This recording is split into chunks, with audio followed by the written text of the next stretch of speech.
Assalamualaikum warahmatullahi wabarakatuh.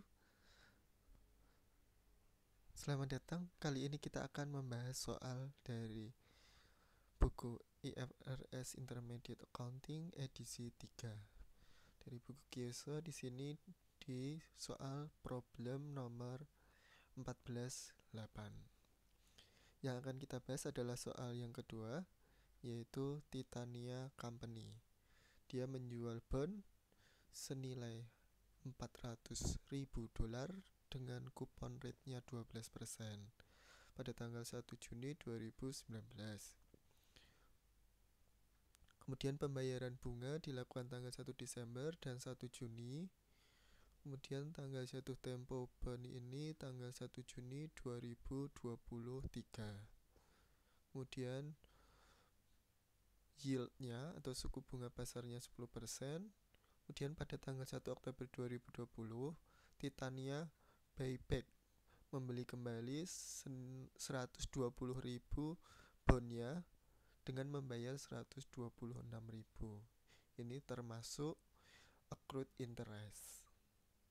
Kemudian diminta untuk membuat jurnal sampai dengan tanggal 1 Desember 2021.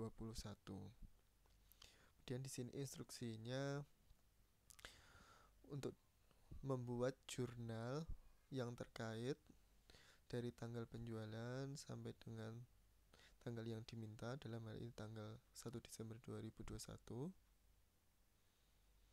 Kemudian amortisasi premium atau diskon pada tanggal pembayaran bunga dan akhir tahun. Kemudian asumsi tidak ada jurnal pembalik yang dibuat, kemudian dibulatkan dalam dolar, satuan dolar. Jadi di sini yang diketahui nilai nominalnya $400.000, bunga kuponnya 12% karena pembayarannya 6 bulan sekali atau semi-annually, berarti dibagi 2, 6%.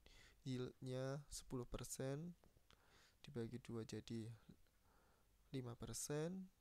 Kemudian N-nya dari 1 Juni 2019 sampai 1 Juni 2023, 4 tahun dikalikan 2 berarti 8 N-nya. Kemudian kalau kita bikin timeline di sini di tanggal 1 Oktober 2020 dia membeli kembali senilai $120.000 dengan membayar $126.000.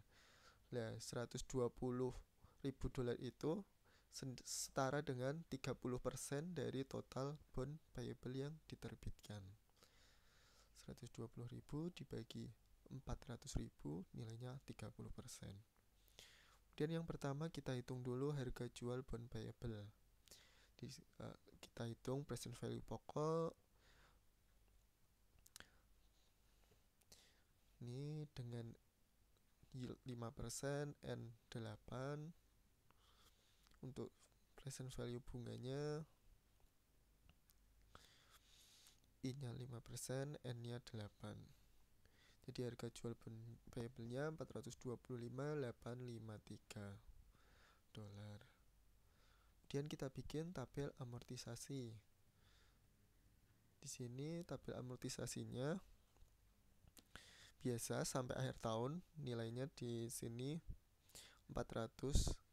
Jadi yang ini kalikan 6%, yang di sini kalikan 5% dari carrying amount. Yang di sini 6%-nya dari nilai nominal atau 400.000. Selanjutnya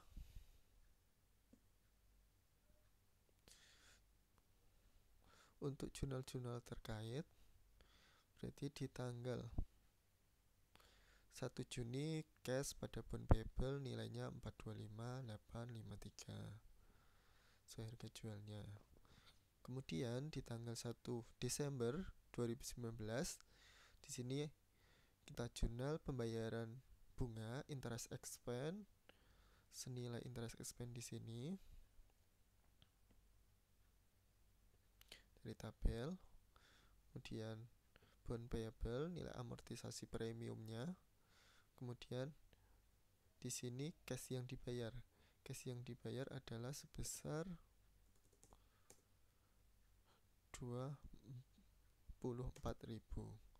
Kalau ini kita jumlahkan nilainya 24.000.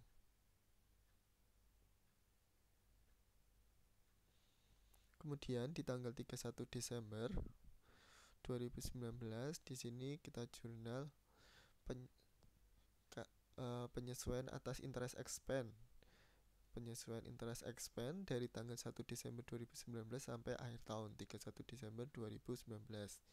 Berarti interest expense di sini nilainya berapa? Nilainya karena baru 1 bulan berarti 1/6 dikalikan dengan interest expense yang akan ditanggung di tanggal 1 Juni 2020.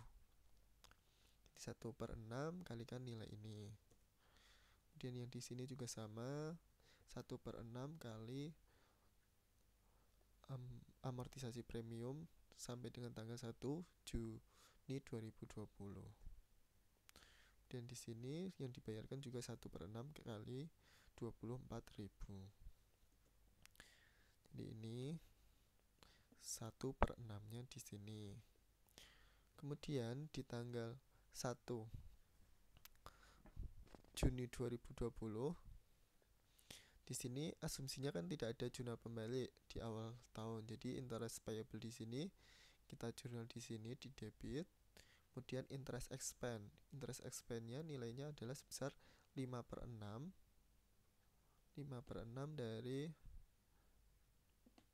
nilai interest expense pada tanggal 1 Juni 2020. Kemudian bonus payable atau amortisasi premiumnya juga 5/6 kali dengan amortisasi di tanggal 1 Juni 2020. Kemudian jumlah yang dibayar adalah seluruhnya atau 24.000. Jadi di sini untuk tabel tanggal 1 Juni 2020 itu dia dipecah menjadi 2. 1/6 ini diakui interest expense di Desember. Kemudian 5/6-nya diakui pada tanggal 1 Juni 2020, yaitu 5 bulan dari Januari, Februari, Maret, April, Mei. Selanjutnya yaitu ada pelunasan. Pelunasan sebesar 120.000 atau buybacknya 120.000 dengan membayar 126.000. Berarti kita harus hitung dulu carrying value pada tanggal 1 Oktober 2020. Nilainya berapa? Berarti kita hitung di sini itu 4/6 dari nilai pada 1 Desember 2020. Kan kenapa 4? Karena 4 bulan yaitu Juni, Juli, Agustus, September. Jadi 4/6 kalikan nilai pada tabel di 1 Desember 2020. Untuk cash paid, baik untuk cash paid maupun untuk interest expense dan juga amortisasinya. Ini berarti carrying value, carrying amount di tanggal 1 Oktober 2020 adalah carrying amount di tanggal 1 Juni 2020 dikurangi dengan amortisasi sampai dengan tanggal 1 Oktober 2020. Ini untuk keseluruhan. Berarti carrying amount di tanggal 1 Oktober 2020 keseluruhannya 418.313. Tapi dalam kasus ini yang dibeli kembali nilainya cuma sebesar 30%-nya. Berarti di sini juga cash paid atau bunga yang dibayarkan juga cuma 30%. Interest expense-nya juga cuma 30%. Kemudian amortisasinya juga cuma 30%. Di sini carrying amount-nya juga 30%.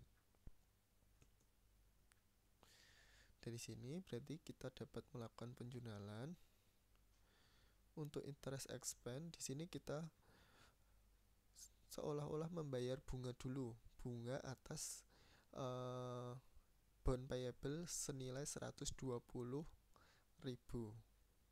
yaitu interest expense-nya ini 4203 dengan amortisasi premium 597. Cashnya sebesar 4.800. 4.800 itu didapat dari mana? Dia juga bisa dihitung dari 30% dikalikan nilai bondnya, yaitu 400 dikalikan dengan bulannya berapa? 4/6 dikalikan dengan rate per bulannya, yaitu 6%. 4.800 juga. Kemudian setelah digunakan untuk membayar bunga, berarti di sini sisanya digunakan untuk melunasi nilai bondnya. Berarti kan tadi cashnya 126.000 udah digunakan untuk bayar bunga 4.800, berarti nilai sisanya digunakan untuk membayar pokoknya. Jadi di sini untuk bayar pokoknya 121.200. Kemudian nilai bondnya berapa? Nilai bondnya adalah sebesar ini carrying amount tanggal 1 Oktober 2020 untuk 124.494. Jadi selisihnya di sini ada keuntungan atas pembelian kembali bond payable tersebut. Gain on extinguishment of bond 4294. Jadi di sini carrying amount-nya adalah carrying amount 30% dari carrying amount pada 1 Oktober 2020. Itu terkait pelunasannya. Setelah dilunasi sebanyak 30%, berarti masih sisa 70% ya. Berarti ini ketika masih 100%, ini ada pelunasan 30%, berarti jumlah berikutnya ketika sisanya 70%. Jadi di sini di tanggal 1 Desember 2020 berarti nilainya adalah 70% dari tabel di sini. Atau kita bisa bikin tabel bantu di sini. Ini adalah 70%-nya dari tabel yang di situ.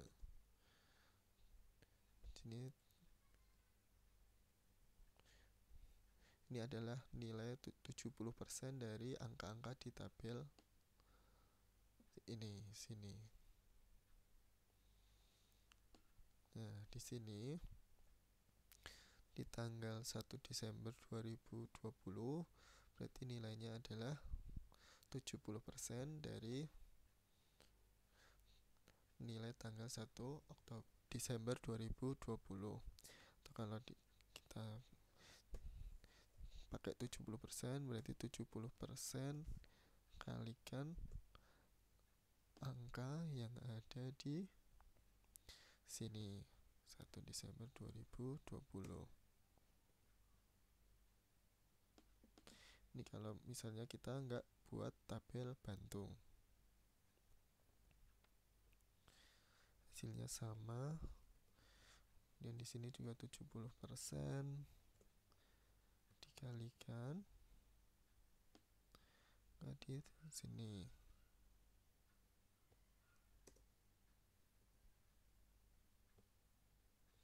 Yang di sini juga 70% kalikan di sini.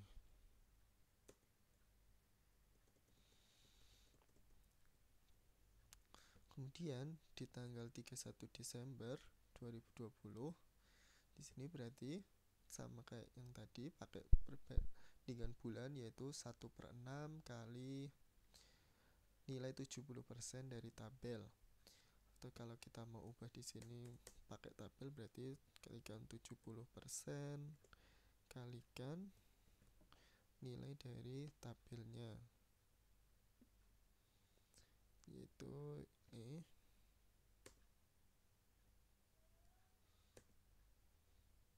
ini juga 1/6 kalikan 70% kalikan angka dari tabel,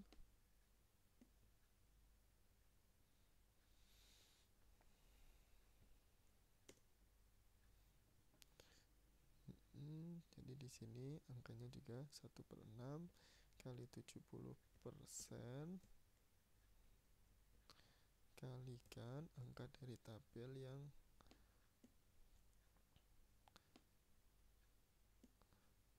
di sini.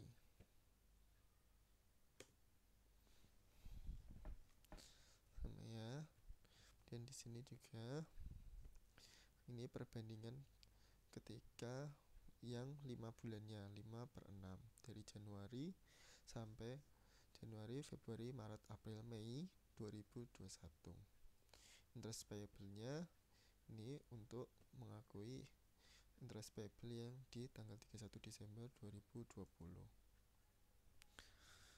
Ini pertama tadi ini di sini perhitungannya saya menggunakan tabel yang ada yang udah dibuat 70% ya, yaitu tabel yang di sini. Tabel yang di sini. Jadi kalau udah pakai ini tinggal dikalikan fraksi bulannya aja. Kalau kita nggak mau bikin yang tabel ini, kita langsung pakai ini, berarti perkaliannya harus ada 70%-nya. Di sini. Di sini pakai 70% kalau mau pakai tabel yang awal. Kemudian di sini tinggal tanggal 1 Desember 2021. Di sini tinggal lihat tabel. Ini saya langsung lihat tabel yang 70% atau tabel yang di sini.